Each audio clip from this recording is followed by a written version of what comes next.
Hello everyone, welcome to part 2 of Revelation 20. Today we're going to be going over Revelation 20 verse 7 through 10. Revelation 27 through 10. This is a very significant event that's going to happen sometime in the future. This is where our enemy of all Christians and the enemy of God is literally killed. It talks about Satan's death or defeat, as in some translation would say, or Satan's doom.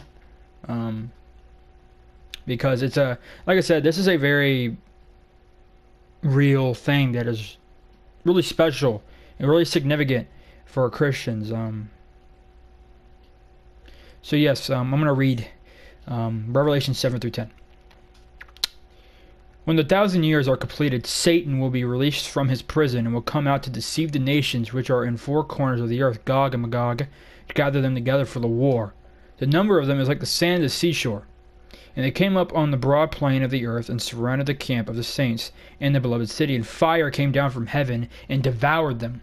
And the devil who deceived them was thrown to the lake of fire and brimstone, where the beast and the false prophet are also, and they will be tormented day and night forever and ever. Verse 7, it's talking about after the 1,000 year. After this is after the Great Tribulation. This is after everything. This is after even when Jesus is reigning for 1,000 years. This is when those 1,000 years are up. And it's saying that Satan will be released from his prison.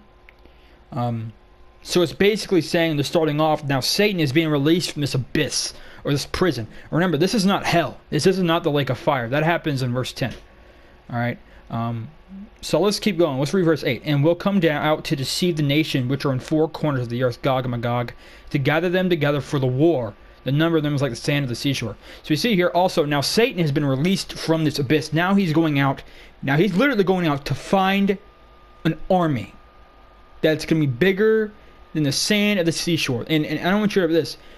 I want you to look at the sand on the seashore, on a beach.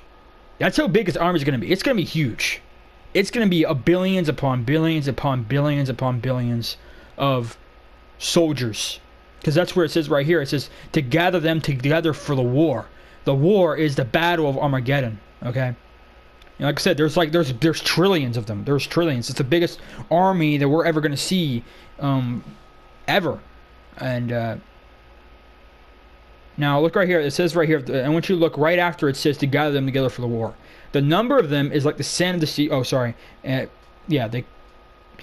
number of them is like the sand of the seashore, so we went over that. And they came up on the broad plain of the earth and surrounded the camp of the saints in the beloved city, and fire came from heaven and devoured them. So now, Satan in his army is now in the broad plain of the earth and surrounded the camp of the saints.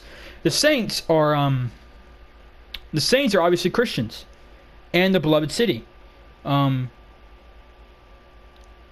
I would have to go deep within to tell you what the beloved city is. I've heard of the holy city. I don't know if that's the same thing, but it's definitely going against something about God. It's definitely going towards something holy, righteous, something that is completely good. Now, this is where it gets really interesting right here. Look at what it comes next. And fire came down from heaven and devoured them. Fire came down from heaven and devoured them. So, where is this fire coming down? From heaven. Who can literally call fire from heaven down? It's God. God is going to literally bring fire down from heaven, and it's going to devour them.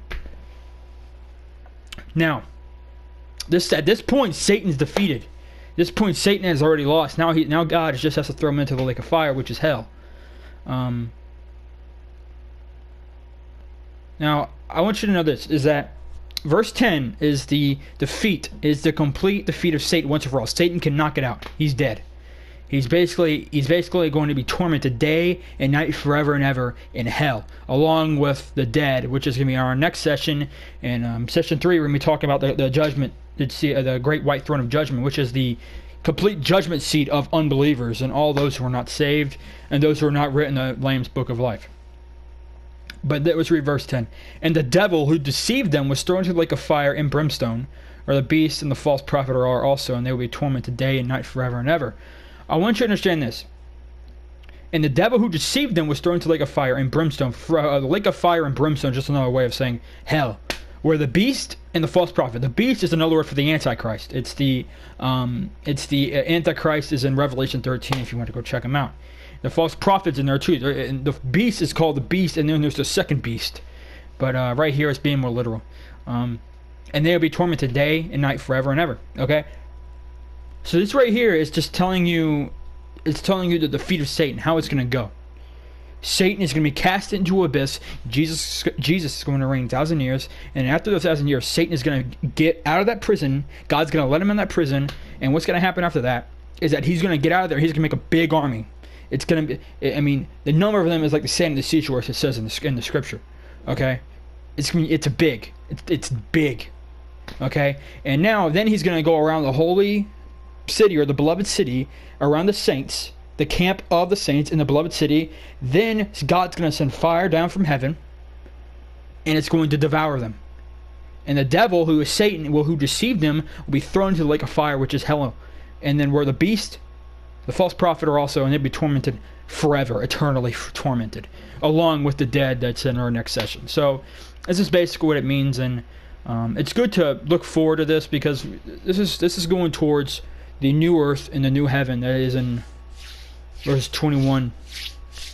Oh, not verses 21, sorry. Chapter Revelation 21. So, yeah, but anyways, I hope you guys enjoyed this video. If you did, leave a like. Consider subscribing. And if you have any questions or statements or concerns or anything like that, just put them in the comments, and I'll do my best to read them. But being said, hope you guys enjoyed this video. And, yeah, see you guys in a few more minutes, because I'm going to be making some more videos. Anyways, all right, take it easy.